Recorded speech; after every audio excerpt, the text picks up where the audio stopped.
What? What? What the hell is this? Harumph. I didn't get a harumph out of that guy. Give the governor harumph. Harumph! You watch your ass. I see you shiver with anticipation. Let the show begin. Hey everybody, this is David Heretic coming at you with another edition of Reactions, Reviews, and Rants. And tonight... Oh man, what is it with the hair metal bands on the channel recently? Okay, here we go. Making their debut on the channel tonight. Oh man. We have Mr. Big. Yes, indeed. How about that? Mr. Big making their debut on the channel. Before we go any further, for those of you who are feeling inclined to do all the clicks and the likes and the bibbity boobity bop, do me a favor. Before you do all those things, please watch the whole video first, okay? Give me a chance to actually earn those clicks and likes. Now, after the video's done, if you still feel like doing all those clicks and likes, then by all means, feel free to click away. This comes as a request from Sean, and this is actually one of Sean's prioritized requests for the month of November for being a gold tier member on the Patreon page. So here you go, Sean. I hope you enjoy the show, man. Sean wanted to see me react to this song. It is Mr. Big with a live performance of their... I don't know if this was the biggest hit they ever had, but I know this is one of the big hits that they had. A tune called Addicted to That Rush. More seductive than sex. You can't say that on TV. I can say that. Now, have I heard the song before? Full disclosure, yes, I have. This is the only song from Mr. Big that I have ever heard, at least that I know of. A friend of mine from way back in high school put this in my hand and said, check this cat out, this bass player. I remember I popped it in and I listened to it and I was like, in the first like 10 seconds, I was like, that's the bass? That's the bass? Holy cow. Yeah, Billy Sheehan is a monster of a bass player. I know he is an absolute beast. One of the biggest contributors to the world of bass as far as tapping goes. The guy is just... he is a tapping master. A lot of people have compared him to Eddie Van Halen. Like they've called him like the Eddie Van Halen of bass because of the way he taps and taps everything. And I remember listening to that song being blown away. I really was. But that is literally the only exposure I've had to him as far as I know. So this is a live performance of that song. Now, I've never seen him do this live. It's going to be interesting. I'm curious to see what it looks like.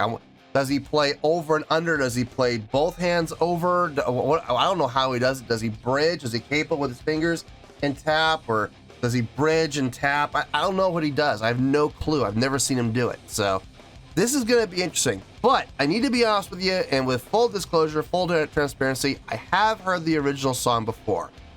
Therefore, I will not be reacting to the song itself in any way, shape, or form. I've heard the song before many times, several times, and I just can't do an honest reaction to the song itself. I will only be reacting to, evaluating, and scoring the live performance. That's it. So I'm going to be looking for stage presence, stage energy, stage interaction, crowd interaction, showmanship, production, and of course, how well they play the song. That is what I'm going to be looking at. That's it. So please keep that in mind. This was posted by Rodrigo Silva, okay? And the video has 8,420 views. Not going to get you there. Sorry. Look, I'm sure it's fine. I'm sure the video's fine. I'm sure the song is fine.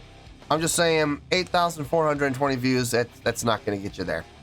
Other than that, there's really nothing else left to say. Link to the original video will be down below in the video description for your viewing pleasure at your leisure. Let's get started. What do you say? Are you ready? Are you ready? Because here we go. All right, here we go. Mr. Big, Addicted to That Rush, live at Budokan. Oh, they played at Budokan. Okay. I mean, that's one of the big venues in the world to play at, man. That's on my bucket list of places to play. So I would love to play there. All right, let's do this. All right, boy, let's do this.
Wow. Wow. Oh my goodness. Great display there from both of them. I don't know is that Paul Gilbert? I mean, I know he was originally the guitar player for them. I don't know if that's Paul Gilbert or not. I recognize Billy Sheehan. That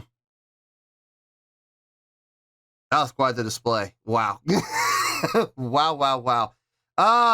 I mean, it's all technical. It's all tapping and bending and sweep picking on Paul's part. Heard some great. You know what the funny thing is? Okay, look. Don't get me wrong. The tapping from Billy Sheehan was impressive.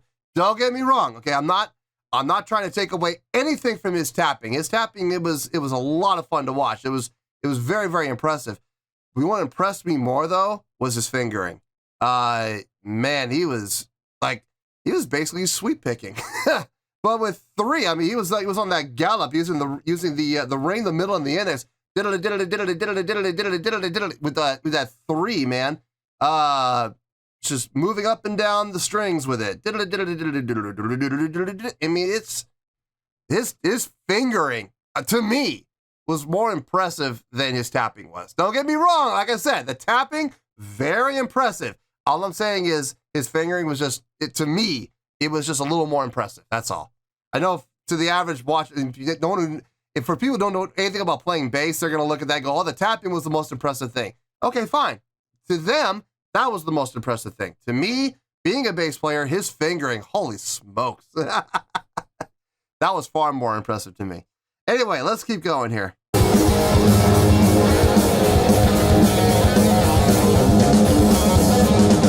I was a young boy, my mama said to me, "Once a woman gets your soul, never shake her free." These are words of wisdom, should I see what's right? Gotta find a lover, 'cause I need a fix tonight. Sing it! Whoa, watch you touch me deep inside. Whoa, something's up, stop my mind. Whoa, when I feel it coming, ain't no sense in running. I take you to that rush. Every time we touch, I never get enough. I'm addicted to that rush.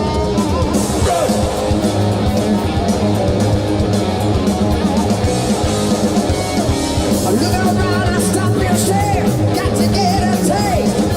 Pretty women everywhere, ain't got time to waste. Looking for a little thing, feel to my plans. All the time, hunt you down, walking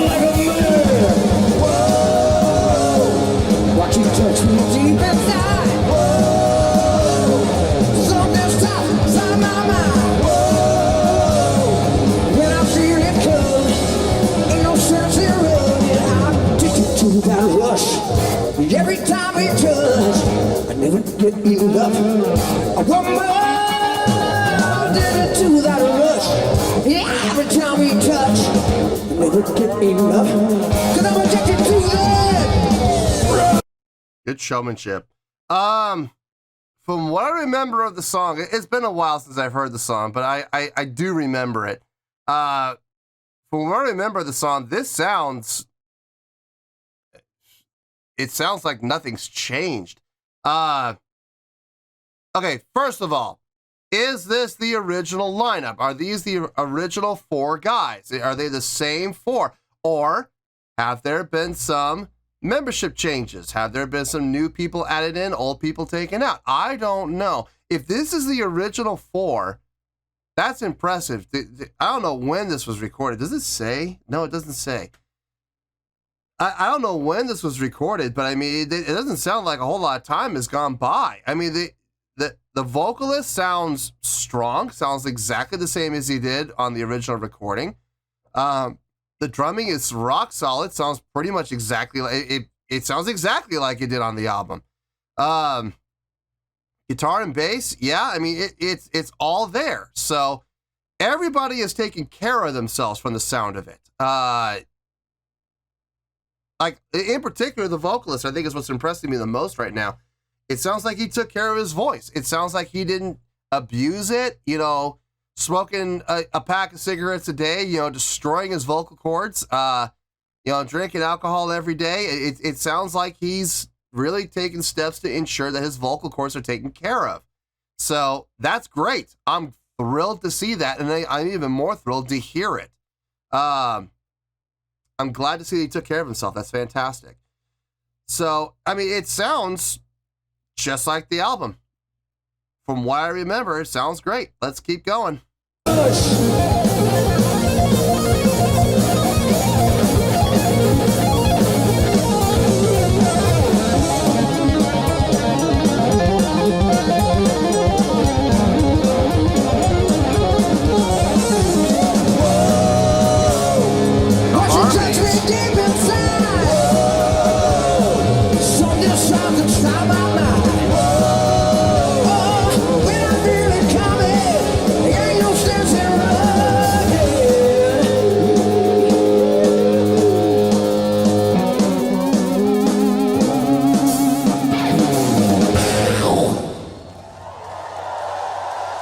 And it stops.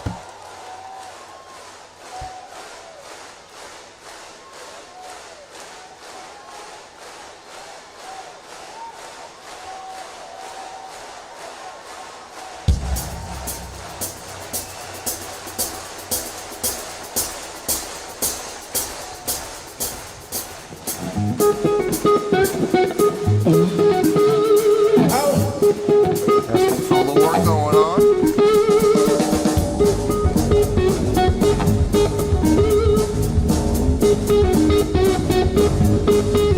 Oh, one way out now, baby. One way out the door. Little blues. Sure. Oh, one way out now, baby. One way out the door. Cause the man down there might be your man, I just don't know. Cause the man down there might be your man, I don't know. Cause the man down there might just happen to be your man, might just happen to be your awesome man from Tokyo, who just happened to be addicted to that rush. Are you addicted to that rush? I said, are you addicted to that rush? What? Are you addicted to that rush? Are we all addicted to that rush? Hear me pray. Once I'm gonna love it. Okay. Nice little improv there. Nice. Going into that blues feel, that was interesting. That was cool. It fit. It absolutely fit. Some good crowd interaction. Always look for that. Whenever I see a live performance, I'm always looking for some good crowd interaction, and we saw some there for sure. I didn't mention this the last time I paused, and I meant to. I forgot to, so I'm going to mention it now. The backing vocals. I don't know if that's Paul Gilbert or not. I think it is, but I'm not 100% sure. But from the guitar player, who I'm going to assume is Paul Gilbert, and Billy Sheehan, really nice. Really nice. I would even dare say they actually sound a little better than the lead vocalist. That's just my opinion. Look, don't hold it against me, all right? Don't sit there and try to crucify me over that. It's just what I think. It's just my opinion. So, anyway, let's get back in. Let's see if we can finish this. I think I could break.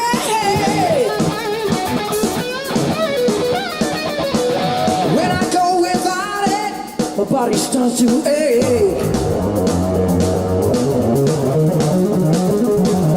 Into that rush, every time we touch, you're addicted to that.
Makes sense that that's the last song. Yeah, I was going to say, that's probably the last song of the show, right? That's not a bad song to end with. Yeah. Especially the way that they ended it.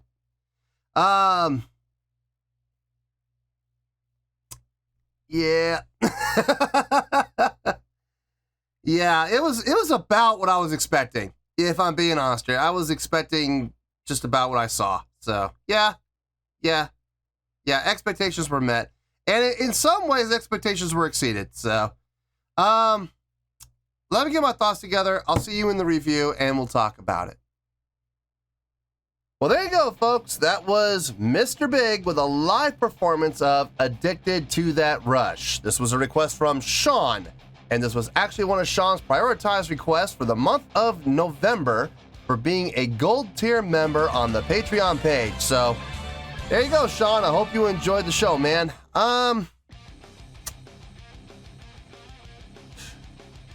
Okay.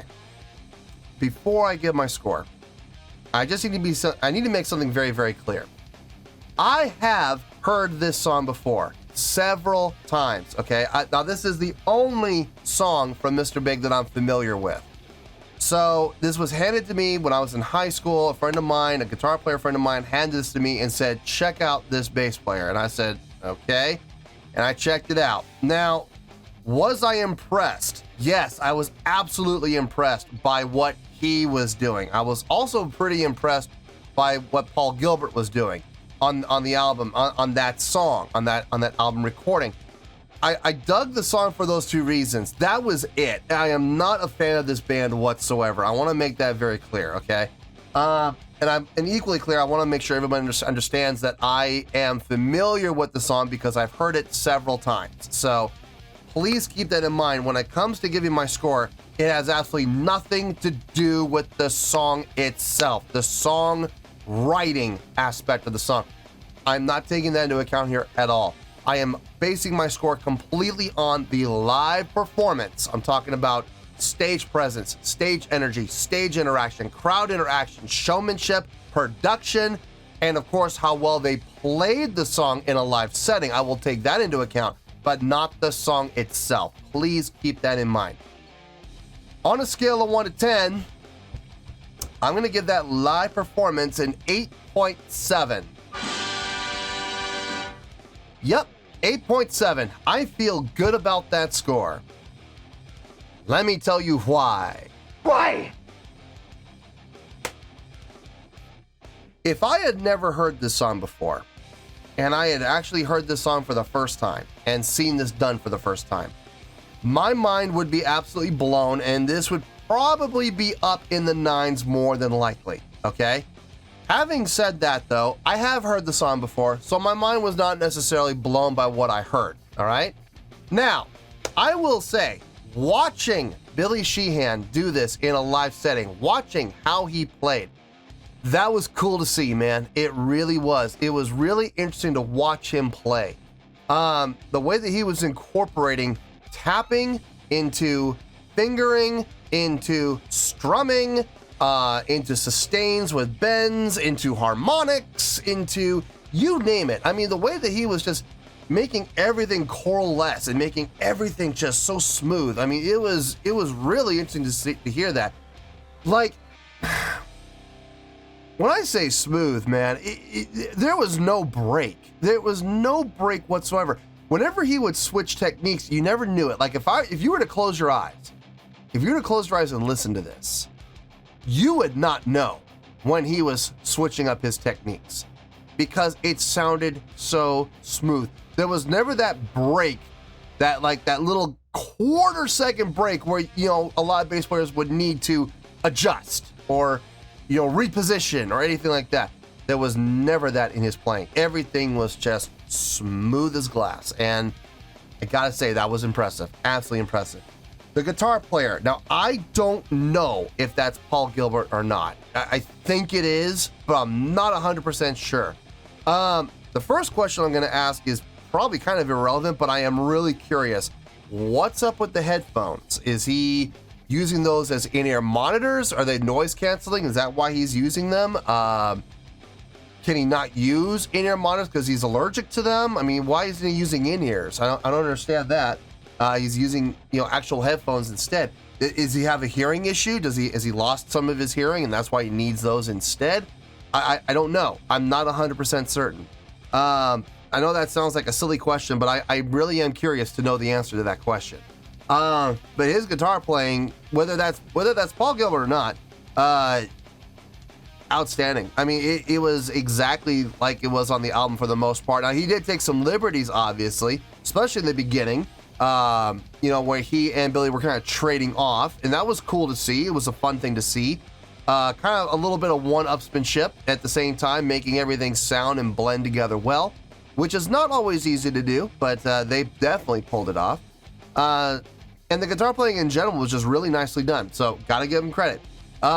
Vocalist. Now, I don't know if that's the original vocalist or not. I'm not 100% sure. Like I said, I've never been a Mr. Big fan, and I honestly never will be. But I don't remember what the original lead vocalist looked like. I don't know if that's him or not.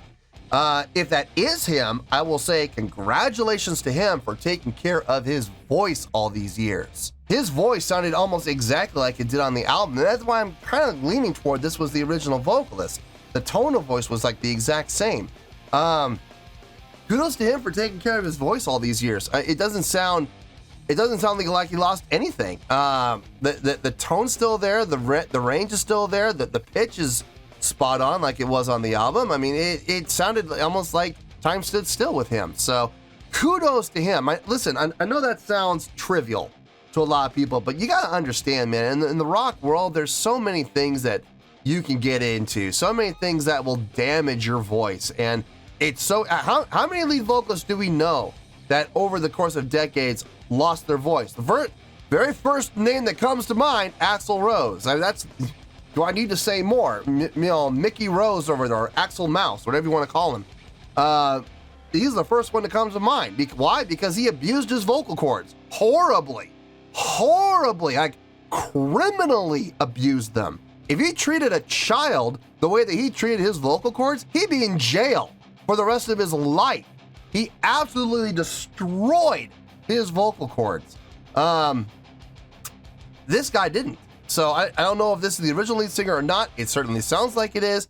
If it is him, kudos to him, and a great vocal performance to boot. The drumming, rock solid. Absolutely rock solid. Nothing that I would say was all that impressive from a playing standpoint. I'm going to get to more of that in a second. But his playing was rock solid. I mean, you could absolutely set your watch to it. And what more do you want in a drummer? Seriously. The live performance from the song standpoint, how well they played the song, I would give that probably about an 8.4, 8.5, somewhere in there. Let's be honest here. They nailed the song. They did. They did everything they needed to do and then some. So they did a great job. So why the 8.7? Very simple. The live performance. And let's go down the checklist, shall we? Stage presence, check. Stage energy, check. Stage interaction, check. They were all interacting with each other. Crowd interaction, check. Showmanship, check. Production. Production I think they could have done more with their production. If they were playing at Budokan, I'm a little surprised we didn't see a little bit more from production, if I'm being honest. But production was still there. They had the video screen up there. They had some good lights going. So I mean, production was there. It just wasn't as strong as I was hoping it would be. But I mean, it was there. So yeah, the live performance was fantastic, and that's due to the four of them, including the drummer. Now I was talking about the drummer as playing. Don't think I didn't notice him doing all the stick tricks back there. Of course I noticed those things. Constantly smiling, kind of reminds me of another drummer I know, who's probably watching this video right now, and does a lot of the same things, constantly smiling. You can see this man's teeth from space. That's the fact, Jack! That's the fact, Jack! Doing all the same kind of stick tricks, the twirling around the head and stuff like that. You know who I'm talking about. Don't pretend like you don't know I'm talking about you. I am the hype! No, he knows who he is, obviously, and I'm not going to mention his name because he doesn't deserve to be mentioned on the channel. No, I'm kidding. It's my boy Richie. He loves hair metal, so I'm sure he's watching this. He probably saw this and went, "Oh, I'm putting everything else on hold and I'm watching this." Like, that's the truth. Fine, whatever. No, I saw some great showmanship from the drummer. Fantastic from him, actually. It was fun to watch him. Didn't get to see a whole lot of him, but whenever we did, it was fun to watch him. And then showmanship from the three guys up front. Yeah, it was all there. The interaction, the presence, the energy, it was all there. The interaction with each other and with the crowd, it was all there. So yeah, definitely get bonus points for that, of course. Like I've always said on the channel, a good live performance can help your score. A bad live performance can hurt your score. This was a good live performance. So that is how we're coming to the 8.7. So 8.7 is a great score. Never thought I'd see a hair metal band get a great score, but yep, there it is. 8.7, that's where we're at, and that's where we're gonna stay. So 8.7, final score, I have spoken. Well, that's gonna do it for this edition of Reactions, Reviews, and Rants. Hope you all enjoyed the show. Hopefully I was able to entertain you. If I was able to put a smile on your face and brighten your day, then I did my job, and I'm so glad I could do it. If you guys feel like joining the fan base, go ahead and click on that button down there. If you guys want to like the video, go ahead and like the video. If you guys want to ring the bell, go ahead and ring the bell. It honestly doesn't make any difference at all to me, but if you guys feel like doing these things, then by all means, feel free to do so. Well, that's going to do it for tonight, folks. Thank you very much for watching, and as always, this is David Heretic signing off, reminding you to stay fabulous and support each other. Later. Peace.